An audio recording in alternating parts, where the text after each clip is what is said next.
ओम शांति। ओम शांति।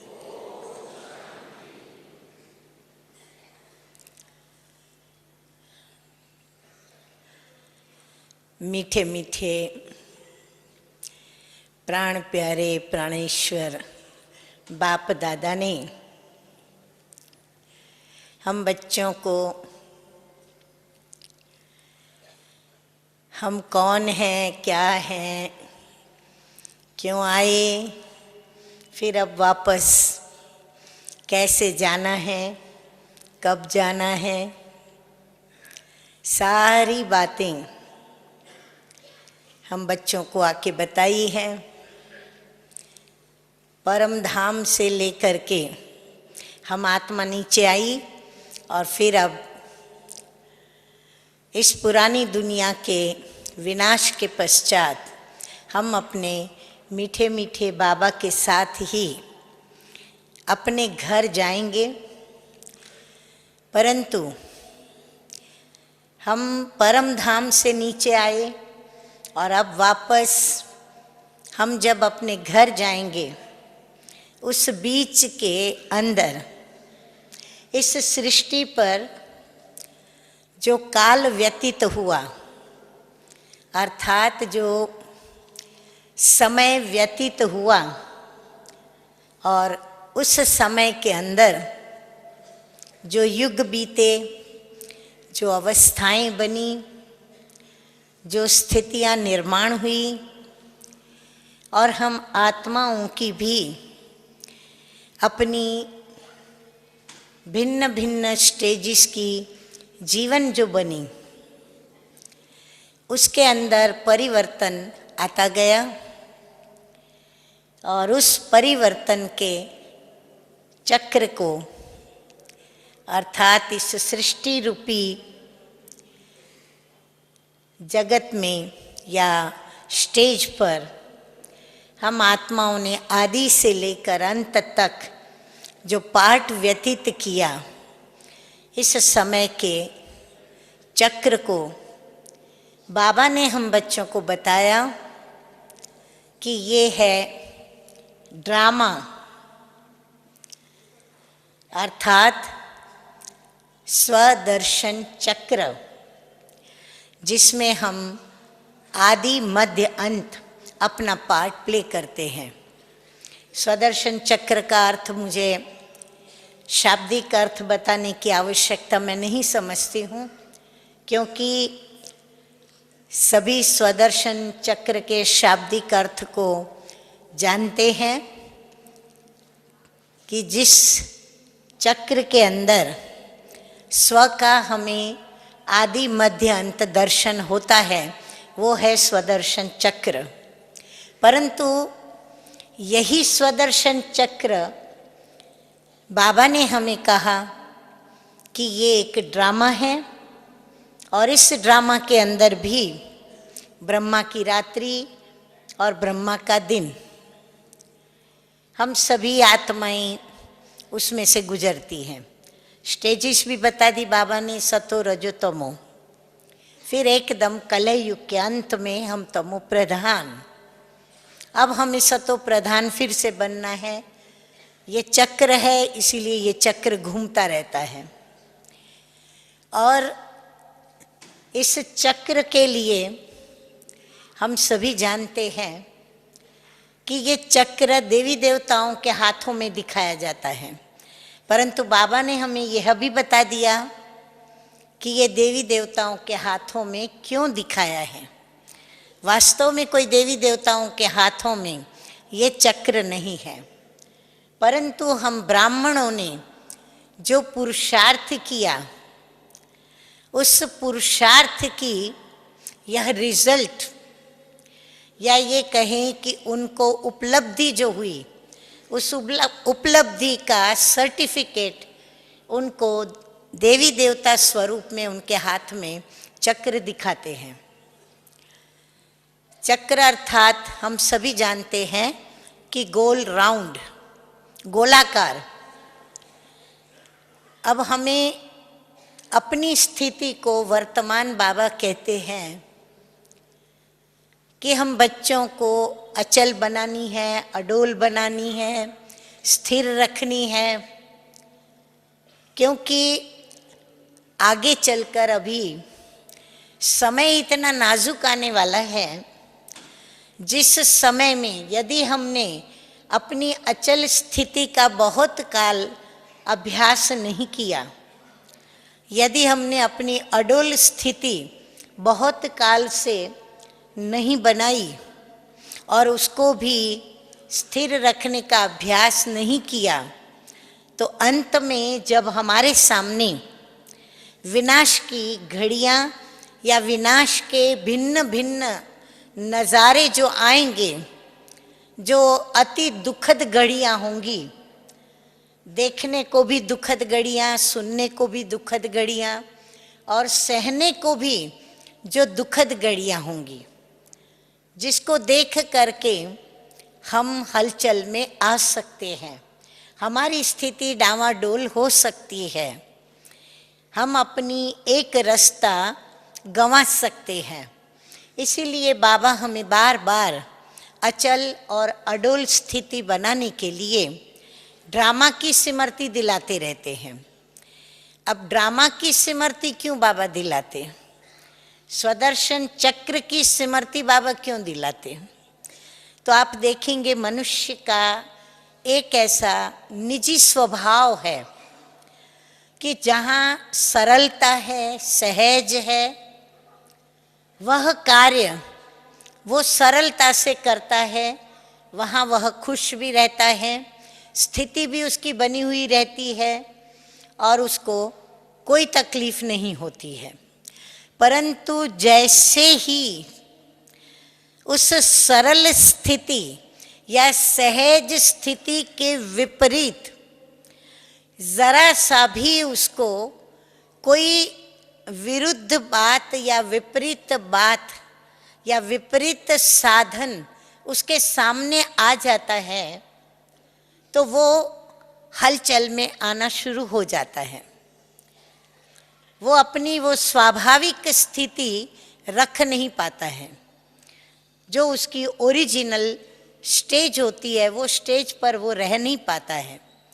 जैसे स्थिर जल होता है, तो उस स्थिर जल के अंदर जब तक उस स्थिर जल के अंदर कोई भी ऐसी हलचल करने वाली चीज या साधन नहीं है, तब तक वो जल स्थिर है।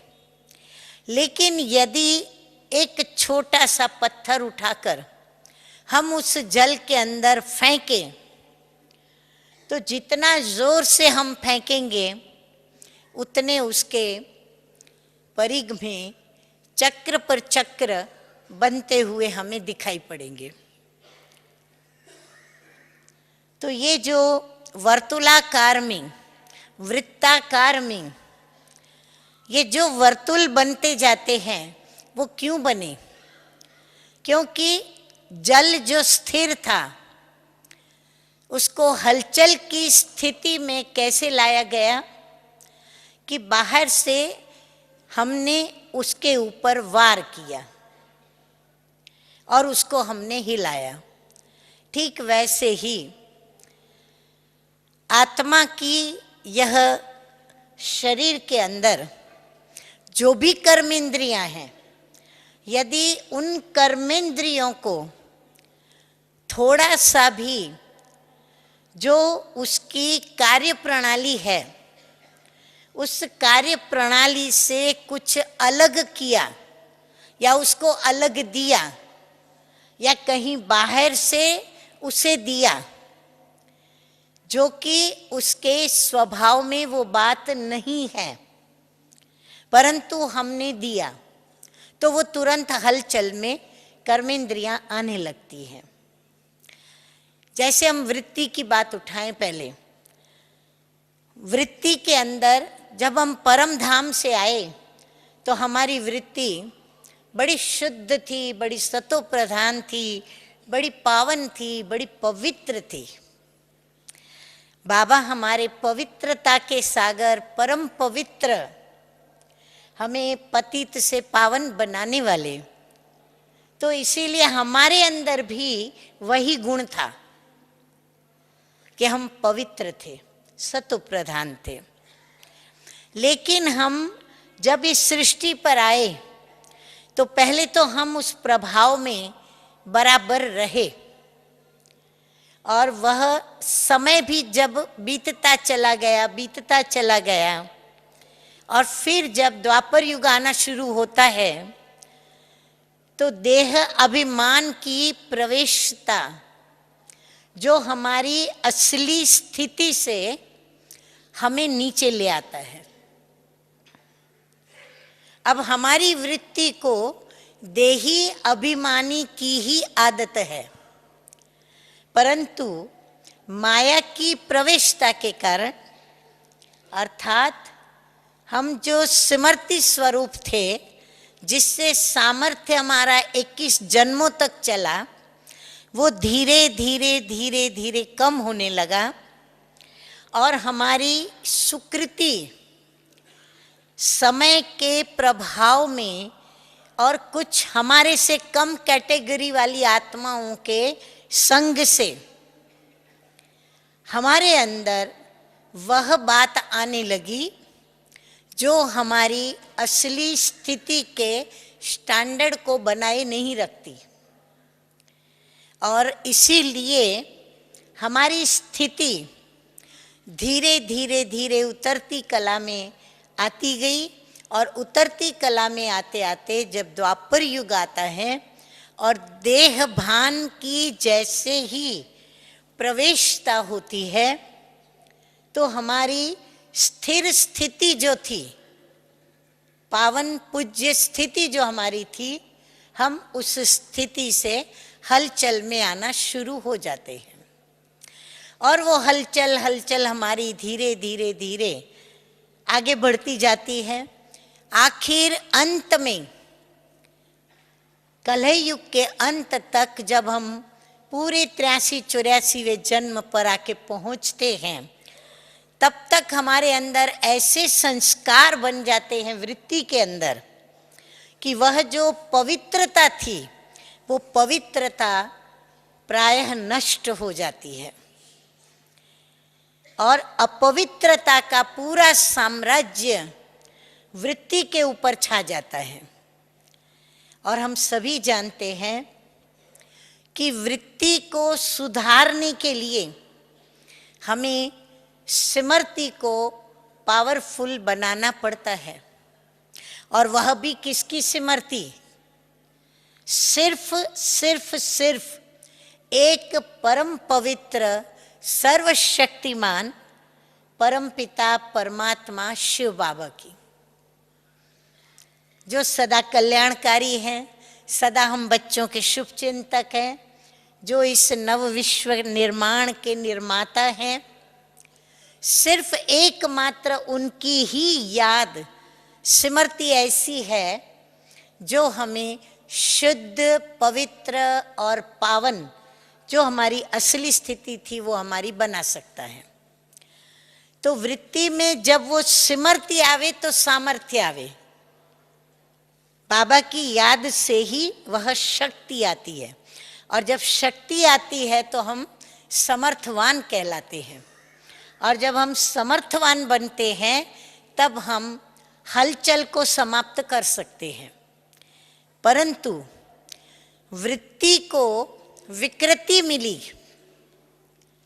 विकृति क्या मिली?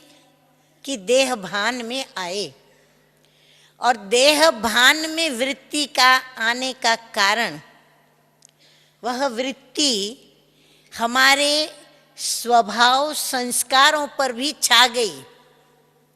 इतना उसका प्रभाव रहा कि ना सिर्फ स्वभाव संस्कार, परंतु प्रत्येक कर्मेंद्रियों पर भी उसका इतना प्रभाव रहा कि प्रत्येक कर्मेंद्रियां जो वो असली रस लेती थी, जिस रस में एक की स्मृति थी, एक की याद थी, एक की याद से उसके पास सामर्थ्य इकट्ठा होता था, जिस सामर्थ्य को इकट्ठा करके और वो कई जन्मों तक अपनी स्थिति को एक रस बनाए हुए चले, तो वह स्थिति हमारी बिगड़ती है, सामर्थ्य छूटता है, स्मृति से विस्मृति में आते हैं, कृति हमारी विकृति में आने लगती है, विकृत करने लगते हैं, और हर विकृति में ही वृत्ति को आनंद आता है, स्वभाव को आनंद आता है, संस्कार को आनंद आता है। इसीलिए आप देखेंगे कि प्रत्येक कर्मेंद्रियां बिल्कुल विपरीत में खुश रहती है। इसीलिए बाबा हमारा परिवर्तन करते हैं। समय परिवर्तनशील है, स्थितियां परिवर्तनशील हैं, अवस्थाएं परिवर्तनशील हैं। जगत के अंदर जो भी जड़ चैतन्य तत्व हैं या आत्माएं हैं, सब परिवर्तनशील है।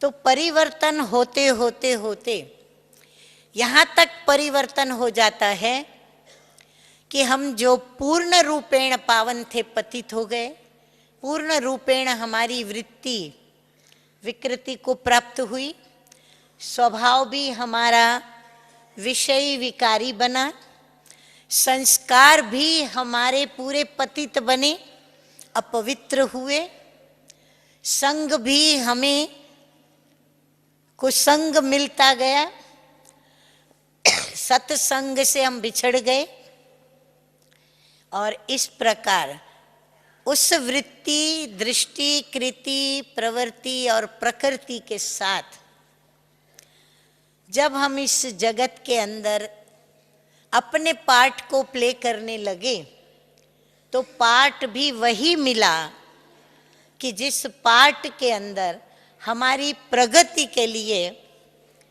जो हमें मिलना चाहिए वो हमें नहीं मिला। नतीजा ये हुआ कि हम हर बात में हमें विपरीत बात मिलती गई, जो सहज नहीं थी, सरल नहीं थी। क्योंकि मुझे जो सरल लगे, सहज लगे, वो बात थी आदिकाल की, अनादिकाल वाली बात। मेरे आदि के संस्कार, अनादिकाल के संस्कार, यदि वो मुझे प्राप्त हैं तो मेरे लिए वो सरल है और सहज है। पर वो मुझे नहीं मिले, उससे विपरीत मिला सब कुछ। तो वो विपरीत को हम बर्दाश्त करते आते हैं और धीरे धीरे धीरे ऐसी आदत पड़ जाती है कि हम उसको अपनाने लग गए, दिल से हम उसमें रस लेने लग गए और हमें उसमें रस आने लगा, जिसको ही फिर बाबा कहते हैं हम स्वचिंतन के बदले परचिंतन में इंटरेस्ट लेने लगे। हमारी दृष्टि सुखदायी दृश्यों को देखने के बजाय, आत्मिक भाव से देखने के बजाय, दैहिक भाव से, दैहिक वृत्ति और स्वभाव से सभी को देखने लगी। अपनापन जहाँ दिखाना है वहाँ अपनापन दिखाने के बजाय हम माया के मुरीद होकर के, और जैसे माया ने मुझे दिखाया, जैसे माया ने मुझे चलाना चाहा, वो हमको चलाती गई। मन हमारा उसके वशीभूत चला, बुद्धि भी उसके वशीभूत चलने लगी, और कर्म भी हमारे उसके वश होने लगे। इसलिए कलह युग के अंत में हम आत्माएं क्या कही गई, जीवात्माएं, मनुष्य जिसका मन पूरी तरह से विषय और विकारों से ग्रसित हुआ, और मन की हलचल सबसे बड़ी हलचल है। मन हलचल में जब आता है तो वो बुद्धि को भी भ्रमित करता, और बुद्धि भी यथार्थ निर्णय नहीं ले पाती। मन का इतना प्रभाव बढ़ जाता है कलह युग के अंत में कि उसके प्रभाव में बुद्धि चलती, नहीं तो बुद्धि के प्रभाव में मन को चलना है।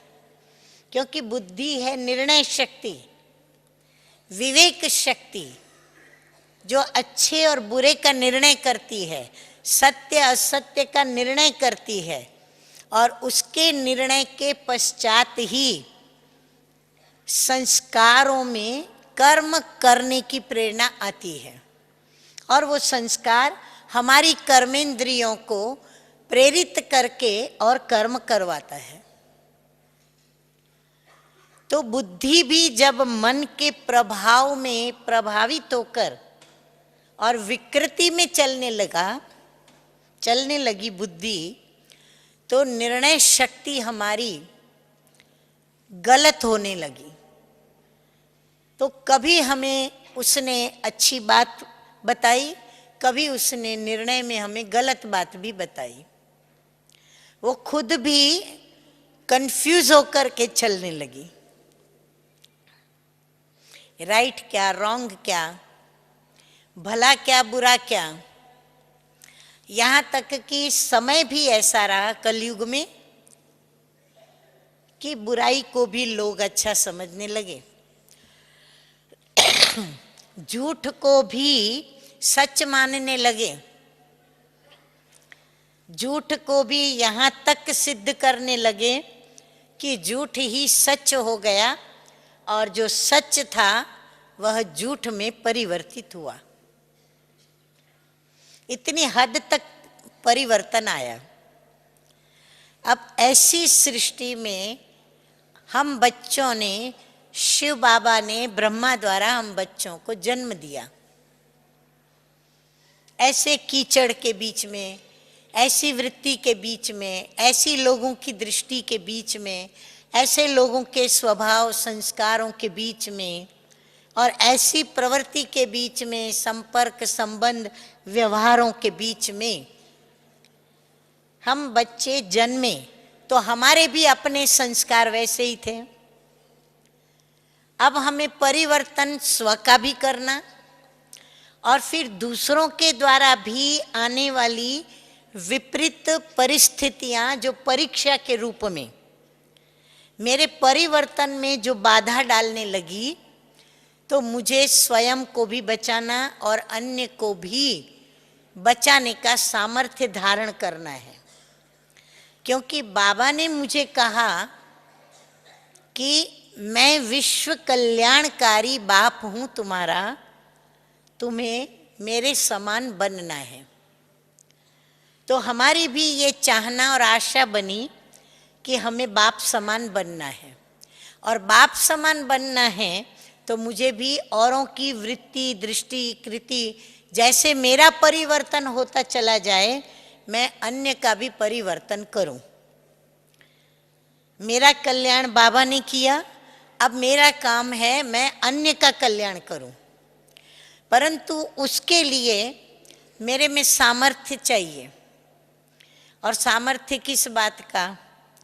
तो हम आज की टॉपिक को ही लेंगे कि सामर्थ्य मुझे चाहिए मेरी अडोल स्थिति का, मेरी अचल स्थिति का,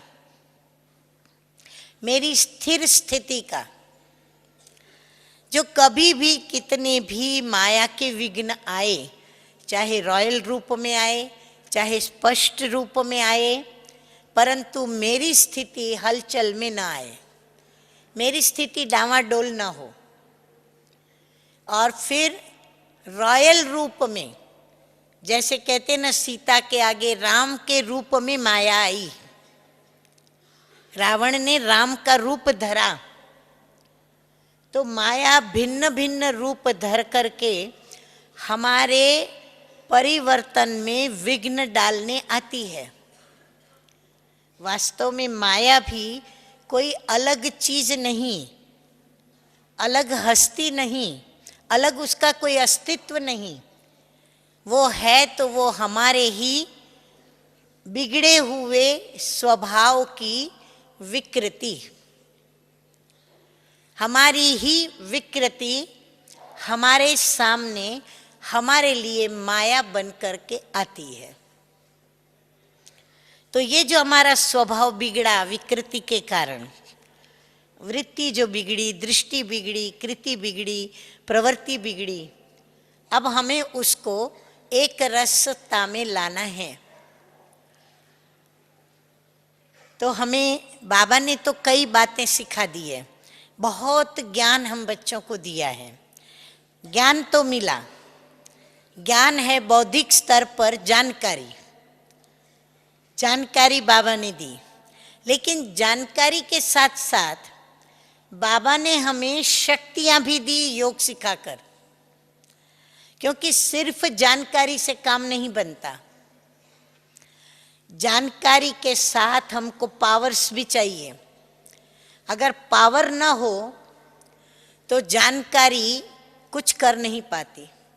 इसीलिए हम बच्चे क्या कहते हैं, पुरुषार्थ करते करते जब कोई बात बिगड़ती है, हमारी हलचल होती है, अचल स्थिति नहीं रहती, हम परेशान होते हैं, माया हमें बहुत घड़ी घड़ी विघ्न डालती है, हम मेहनत करते हैं, परंतु फिर भी हम विजयी नहीं हो पाते। तो हम अक्सर क्या कहते हैं, मैं क्या करूं, मैं जानती हूं, मैं जानता हूं, मैं समझती हूं, मैं समझता हूं, परंतु फिर भी क्या, फिर भी हम उसके वशीभूत हो गए, हमने हार खाई, हम हार खा रहे हैं या हार खा लेते हैं, हम विजयी नहीं बन पाते हैं। अक्सर मैंने देखा है ये बात हम रिपीट करते हैं टीचर के आगे या निमित्त के आगे कि हाँ मुझे गुस्सा नहीं करना चाहिए था, हाँ मुझे परचिंतन तो नहीं करना चाहिए था, बाबा भी कहते हैं अमृत वेले योग करो, नींद नहीं करनी चाहिए, आलस्य नहीं आना चाहिए, हमें ये बातों का ध्यान रखना चाहिए, मुझे बहुत मीठा बोलना चाहिए, परंतु परंतु परंतु परंतु लेकिन हर एक के पास अपने अपने कारण, अपने अपने बहाने, अपनी अपनी कमजोरी का वर्णन। और कहने में क्या है, हम मास्टर ज्ञान के सागर हैं। तो मास्टर ज्ञान के सागर होने के बावजूद भी बाबा कहते बेहद के समझदार हो, बेहद के समझदार होते हुए भी हम असमर्थ हुए माया को जीतने में, माया के रॉयल रूप को पहचानने में। क्यों? कारण क्या कि जानकारी बौद्धिक स्तर से तो ले ली, लेकिन जानकारी के साथ जिसको कहते हैं समझदारी, समझदारी अर्थात जो हमने जाना उसको हमें महसूस करना। जैसे मैंने जाना कि मैं आत्मा हूं, मैं शरीर नहीं हूं, ये हुई जानकारी। लेकिन मुझे महसूस कब होता है? जब मैंने योग सीखा। सिर्फ योग सीखने से भी मैं आत्मा हूं स्थिति मेरी नहीं बनती है। उस समझदारी को पहले मैंने महसूस किया, महसूस करने के बाद मुझे क्या करना पड़ता है? उसका अभ्यास करना पड़ता है, बार बार अभ्यास करना पड़ता है, और उस अभ्यास में मुझे बार बार विजयी बनना पड़ता है। जब मैं बार बार की विजयी अभ्यासी बनती हूँ, तब जाकर के मेरी स्थिति योग में आत्मिक बन करके और मुझे सुख देती है। तब मैं देही अभिमानी में सुख पाती हूँ, वरना मेरी देही अभिमानी स्थिति नहीं बनती। और वो देही अभिमानी स्थिति मेरी बनती है तो ऐसी बनती, बस बैठे और एक सेकंड में मैं यहाँ हूँ, सेकंड में मैं अपने बाबा के पास हूँ। और वो होता है कि हम मेहनत करते हैं, युद्ध करते हैं, घड़ी घड़ी अपने मन को समझाते हैं, घड़ी घड़ी अंदर में अपने को कमेंट्री देते हैं कि तू आत्मा है, देह नहीं, तू बाबा को याद करने बैठे हो, तुम बाबा को याद करो, अभी और कोई बातें मत सोचो, इधर उधर के सब संकल्पों को एक बाजू छोड़ो, नहीं छूटते। ऐसे ही माया की हर परिस्थिति का सामना करते समय, हर विपरीत बात का सामना करते समय, हर विपरीत संजोग का सामना करते समय, हर परीक्षा का सामना करते समय हमारे अंदर अनेक संकल्प विकल्प उठते हैं जो मुझे स्थिर होने नहीं देते, एक रस रहने नहीं देते, क्योंकि मुझे विकृति के रस बैठे हुए हैं, वृत्ति को आदत पड़ गई है वो विपरीत सुनने का, देखने का, करने का, तो वो आदत मुझे बदलनी पड़ रही है जो मेरे लिए सहज नहीं हो रही है। और उसको सहज बनाने के लिए बाबा ने हम बच्चों को बहुत सरल तरीका सिखा दिया कि हर विपरीत संजोग में, प्रतिकूल संजोग में, हर माया की परीक्षा में, हर माया के विघ्न के समय, हर माया के वार के समय स्वयं को योग युक्त स्थिति में, एक तो अंदर सामर्थ्य स्मृति के आधार पर लाना, अर्थात बाबा को याद करना। बाबा को याद करने का मतलब उस समय वो पॉइंट याद आ जावे, जिस समय जो पॉइंट मुझे उसके सामने यूज करनी है शस्त्र के रूप में। जैसे स्वदर्शन चक्र, स्वदर्शन चक्र देखा जाए तो ज्ञान है आदि से अंत तक का, जिसमें आत्मा को दर्शन होता है अपना। लेकिन इस ही स्वदर्शन चक्र को हमें शस्त्र बनाना है। जब हम उसको शस्त्र बनाते हैं तब वो गला काटता है, तब वो माया का गला काटेगा, माया के विघ्नों का गला काटेगा, रॉयल रूप की माया का गला काटेगा, मुझे परेशान करने वाली हर परिस्थितियों को वो काटेगा, हर परीक्षा को वो काटेगा और मुझे वो पास करेगा, बाबा के पास भी ले आएगा।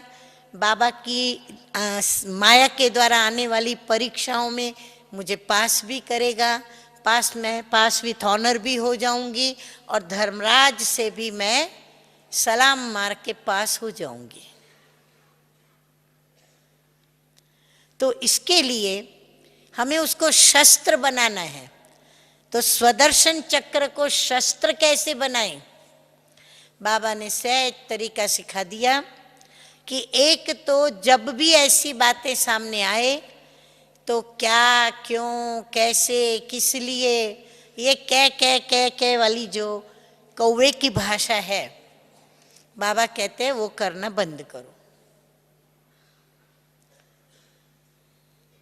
हम जितना क्वेश्चन करना बंद करते हैं उतनी हमारी समाधान वृत्ति बनती है।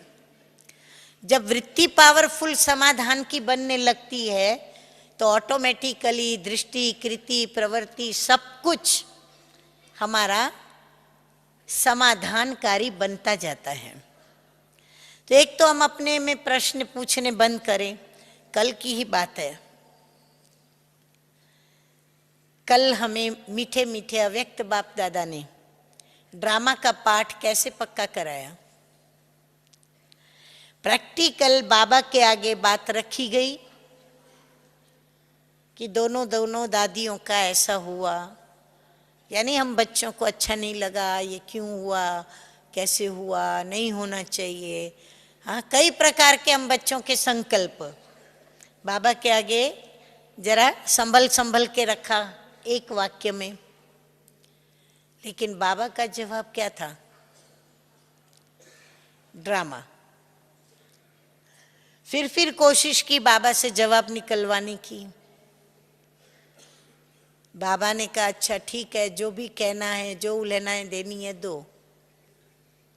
बाबा स्थिर होके एकदम एक रस स्थिति में बाबा बैठे, हमें भी दिखाया कि कैसे अब जो बोलना है बोलो, बाबा सुन रहा है। बाबा शांत हो गए। भिन्न भिन्न रीति से कल 4-5 बार बाबा ने ड्रामा पे कैसे रहना हम बच्चों को वो सिखाया, और कितना धैर्यता से, कितनी शांति से और कितना प्रेम से मुस्कुराते हुए जवाब देते हुए ड्रामा कह के हम बच्चों को ड्रामा पे स्थिर कर दिया। और हम बच्चे क्या करेंगे? हाँ समझते तो हैं, जानते तो हैं, ड्रामा सब कुछ हो जाता है, उसके बाद या तो हम कहेंगे चलो जाने दो, जो हो गया सो ड्रामा, है ना। सब कुछ होने के बाद कहते हैं, पहले नहीं करते ड्रामा। कहना पहले चाहिए, कर्म करने के पहले कहना होता है।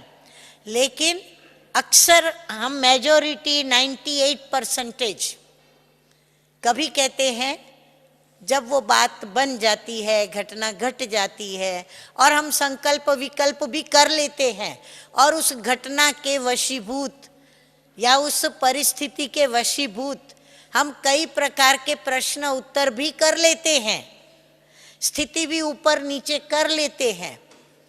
फिर जब देखते हैं कि अब कोई चारा नहीं मन को शांत करने का या वातावरण को शीतल करने का या वातावरण को ठंडा करने का, न सामने पक्ष में ठंडे हो रहे हैं न हम ठंडे हो रहे हैं, तो फिर आखिर कौन सा शस्त्र यूज करते हैं? ये नॉलेज को शस्त्र के रूप में यूज करते। फिर हम आखिर क्या कहते हैं? चलो जाने दो, जो हुआ ना सो ड्रामा। लेकिन हम मनुष्य के स्वभाव की विचित्रता देखो, ड्रामा कहने के पश्चात भी संकल्प चलते रहते। होना तो नहीं चाहिए था, चलो ये तो ड्रामा करके हमने छोड़ दिया, लेकिन ये ठीक तो नहीं था, ये था वो था, ऐसे था वैसे था। अच्छा, समाने की शक्ति भी कम होने के कारण फिर एक तो बुद्धि ने नहीं समाया, मन ने भी नहीं समाया, वृत्ति में भी हलचल, मन में हलचल, बुद्धि में हलचल, परंतु उस हलचल को हम यहाँ तक बाहर लाते कि फिर हम अन्य को भी सुनाते। ड्रामा माना फुल स्टॉप हो गया ना, फुल स्टॉप माना अंदर भी फुल स्टॉप। मन के संकल्पों को भी हमने कहा बस, बुद्धि को भी कहा बस, स्वभाव संस्कार को भी कहा बस। लेकिन वो बस नहीं होता, वो सबको सुनाने के लिए उत्सुक रहता। फिर हम वर्णन भी करते, ऐसे हुआ, ये हुआ, वो हुआ। अब उसमें हम अपना भी प्रदर्शन करते, अपनी स्थिति का प्रदर्शन, अपनी धारणा का प्रदर्शन, और जिस व्यक्ति के साथ घटना घटी उसका भी प्रदर्शन, उसके भी अवगुण का प्रदर्शन, स्वयं के भी अवगुण का प्रदर्शन। मम्मा के आगे जब कोई बात लेकर के जाते थे तो मम्मा के आगे कंप्लेन तो वो करते थे, मम्मा सुन भी लेती थी, लेकिन उसके पश्चात मम्मा बड़े प्रेम से यह भी समझा देती थी कि कंप्लेन दूसरों की नहीं हुई, हमने अपनी ही कंप्लेन की। कैसे? कि मेरे अंदर नेगेटिव देखने का संस्कार है या स्वभाव है, मैंने दूसरे की कमी देखी और उसका वर्णन किया। तो इसलिए हम परचिंतन करके हम अपने स्वभाव को प्रत्यक्ष करते हैं। हम अपनी वृत्ति के अंदर विषयी विकारी बातें सोच करके या क्या क्यों ये सब देह भान के वश होकर ये जो सोचते हैं, ये हम अपनी ही वृत्ति को दुष्वृत्ति बनाते हैं, जो थी बनी हुई फिर से हम उसको वैसी ही मैली करते हैं। वो पत्थर डाला, पूरी स्थिर स्थिति जो हमारी थी, एक रस अवस्था थी, वो हमारी टूटी। हम हलचल में आ गए। हलचल में आना माना क्या? मैं शांत थी, कोई ने ऐसी कोई बात छेड़ दी, एक ही सेंटेंस बोला, वाक्य बोला, मैंने सुना, अंदर में उसको धारण किया, माना वो पत्थर कान के द्वारा सीधा मेरी स्थिति पर पड़ा और अंदर में जो भी मेरी एक रस स्थिति थी वो हलचल में आ गई।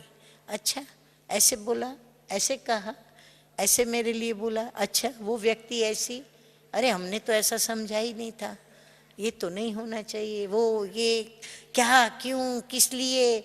फिर उसके कनेक्शन में देखो, मन, बुद्धि और स्वभाव संस्कार कितनी हद तक गिरे हुए कि उस एक को लेकर के पुरानी घटनाएं जो बरसों पहले घटी होंगी या कुछ मासों पहले घटी होंगी, कुछ हफ्तों पहले घटी होंगी, कुछ दिनों के पहले घटी होंगी, सारी घटना उससे जोड़ के वो घटनाओं को याद करते।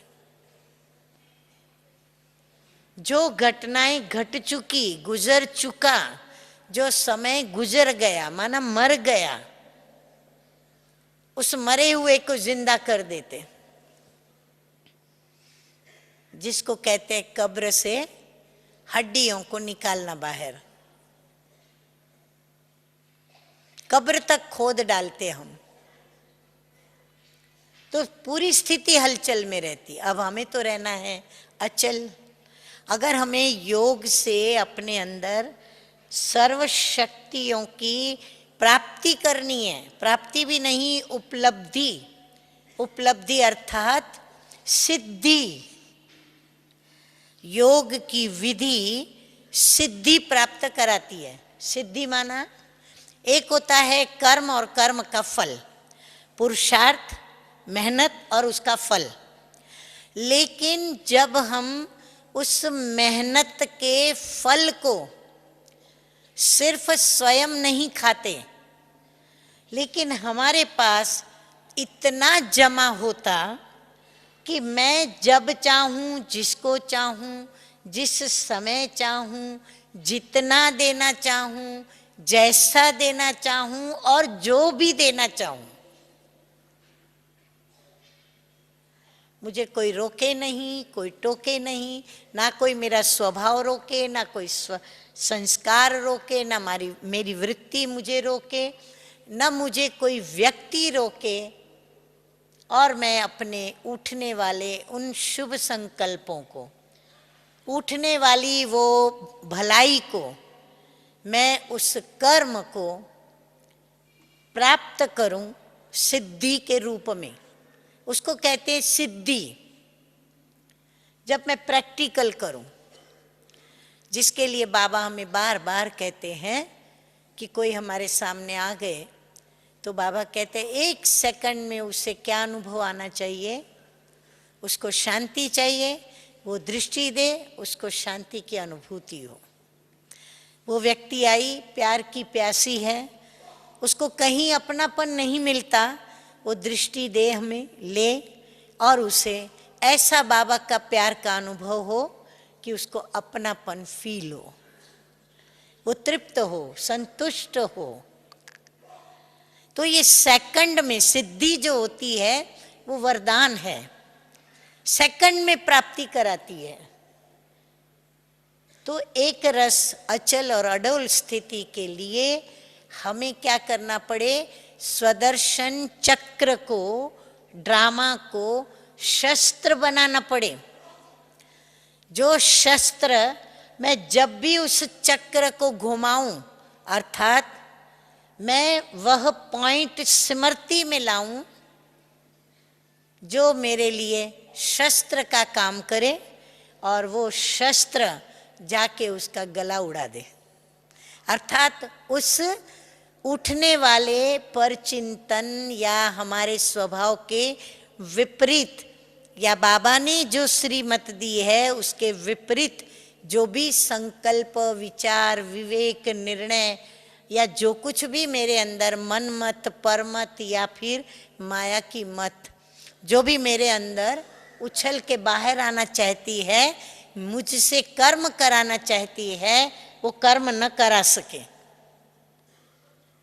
आवे अंदर लेकिन विजयी न बने, कर्म में आ न सके, वो किसी भी प्रकार से वो अपने को बाहर न निकाल सके और हम उसे अंदर ही अंदर खत्म कर दें।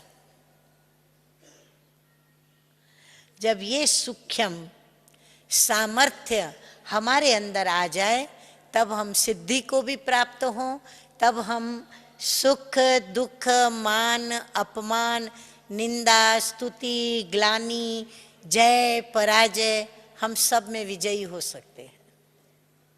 नहीं तो ये निंदा सुनी, मूड खराब, ये किसी ने ग्लानि की, माइंड डिस्टर्ब, ये कहा मेरी हार हो गई और हम निराश उदास, ये माया के वशीभूत हुए और हम पावन थे पतित बने, ये हमारी स्थिति बनती है।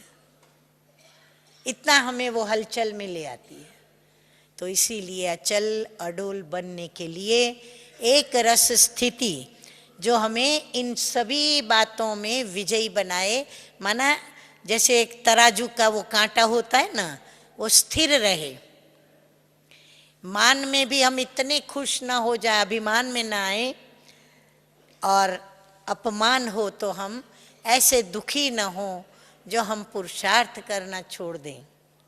मतलब दोनों परिस्थिति में हम समान रहें। सुख में भी हम खुश जरूर हों, खुशी का अनुभव जरूर करें, लेकिन सुख में हमको अभिमान नहीं आए,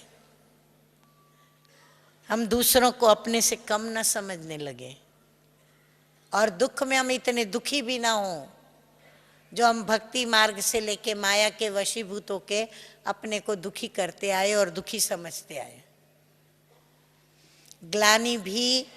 ग्लानि और गायन माइंड डिस्टर्ब न करें।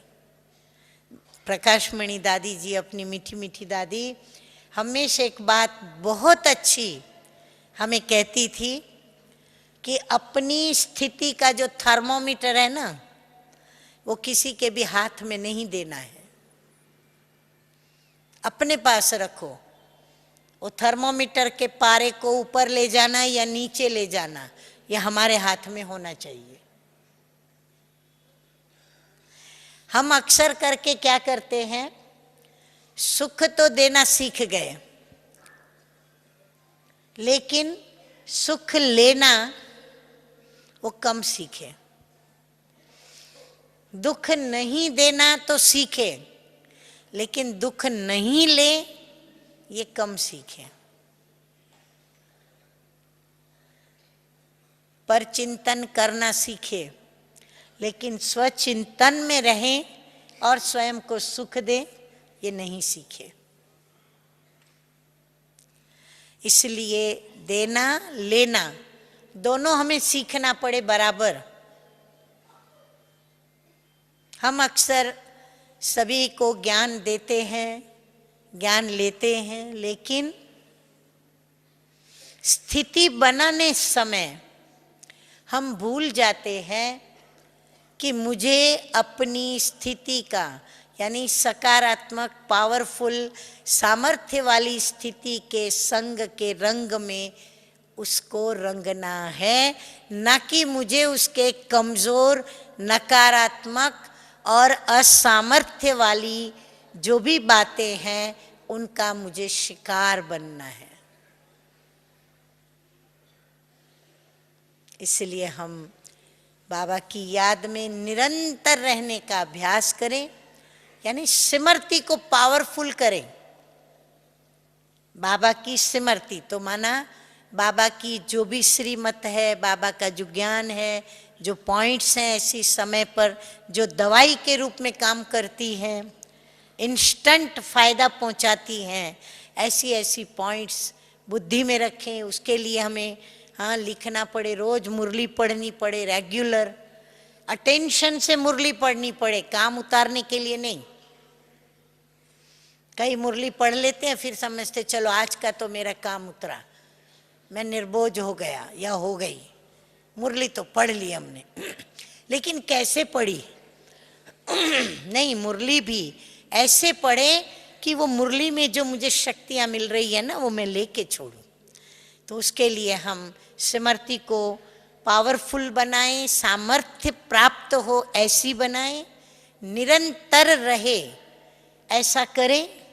उसके लिए अपने मन की दिनचर्या ऐसी बनाएं जो मन हलचल में ना आए, बुद्धि भी हमारी हलचल में ना आए, अडोल न हो, डोले नहीं, डोलायमान न हो, और स्वभाव संस्कार भी किसी की नकारात्मक बातों से प्रभावित हो करके और ऐसे कर्म कर्मेंद्रियों से न कराए जो हम हलचल में आ जाए।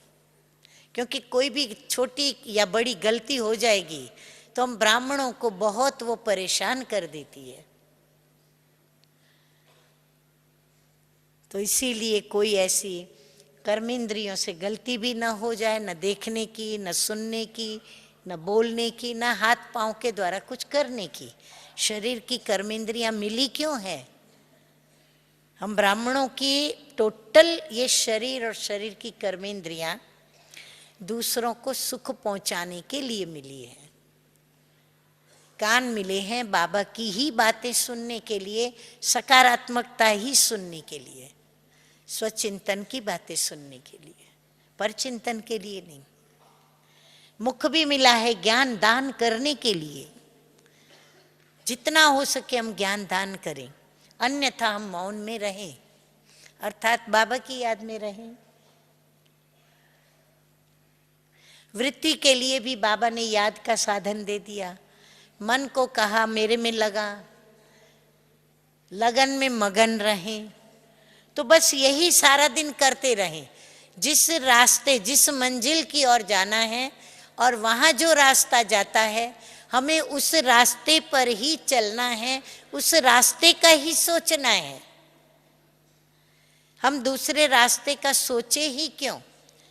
और उन साथियों का ही साथ लेना है जो मेरे रास्ते पर मेरे साथ, मेरी जो मंजिल है उसकी भी वही मंजिल हो। तो ये है एक रस और अडोल अचल स्थिति बनाने का मुख्य साधन ड्रामा। हर बात में ड्रामा को ले आएंगे, पर कैसे? खाली ऐसे नहीं, नॉलेज रटा हुआ खाली बोल दे हाँ ड्रामा नहीं। ड्रामा माना फुल स्टॉप। इतना हम अपने को अभ्यासी बनाएं कि मन न चले, घड़ी घड़ी उसको कहे बस तू ड्रामा कह दिया ना, चुप रहो। अभी वो कहेगा नहीं, बोलो, ये बोलो, ऐसे बोलो, वैसे बोलो, क्यों, क्या, कैसे, किस लिए, ऐसा नहीं, नहीं, स्टॉप, चुप। उसको सहन करना सिखाएं, समझाएं, उसे अच्छा लगे। अच्छा क्यों लगेगा? जब वो देखेगा कि सच बात है, मैं ड्रामा कह के शांत रही या शांत रहा, चुप रहा, बाबा को याद किया, तो परिस्थिति जो काफी बिगड़नी थी वो बिगड़ने से बच गई। काफी कुछ मेरे से गलतियां होने जाती, लेकिन मैं उससे बच गई या बच गया। नहीं तो लड़ाई हो जाती, झगड़ा हो जाता, तू मैं हो जाती, तेरा मेरा हो जाता, मन मुटाव होता, रूहानी स्नेह में थोड़ी कमी पड़ जाती, आत्मविश्वास में हम अपने में कम पड़ते और दूसरों में विश्वास रखने में हमारा विश्वास टूटता, कितने कई नुकसान हो जाते हैं हमारे। तो ये ड्रामा बड़ा सुखदायी है, बहुत अच्छी ऊंची पोस्ट पर हमको लेके जाता है, ऊंचे पद पर विराजित कर देता है। ड्रामा की जो सीट पर बैठता है ना, आप उसको देखेंगे ना, वो बिल्कुल एक ऐसे ऋषि मुनि की तरह या एक धर्म स्थापक जैसे उनकी मुद्राएं दिखाई जाती है चेहरे पर, जैसे हमारे ब्रह्मा बाबा देख लो, कितना चेहरा हम सभी को आकर्षित करता। उनके नैनों में वो आकर्षण है। उनके नैन जैसे हमारे पर कोई जादू कर देते हैं। तो ऐसा हमको स्वयं को आकर्षण मूर्त वो बना देता। इसलिए ड्रामा की धारणा मम्मा की बहुत पक्की थी। ऐसे नहीं बनने के बाद हम कहे ड्रामा नहीं, एक बस जैसे ही बात हुई सामने और हम ड्रामा कह के शांत हो जाए, इतनी ब्रेक पावरफुल लगे हमारी कि बिल्कुल कोई संकल्प ना चले आगे। तो उसको फिर बाबा की मदद भी वैसे अद्भुत मिलती है। उसको भी बाबा शक्तियां देने में कभी ब्रेक नहीं लगाता।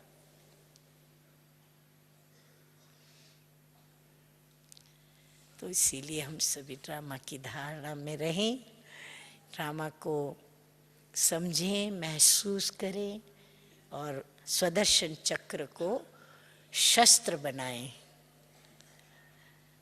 तो ड्रामा कहना शस्त्र है। ओम शांति, ओम शांति।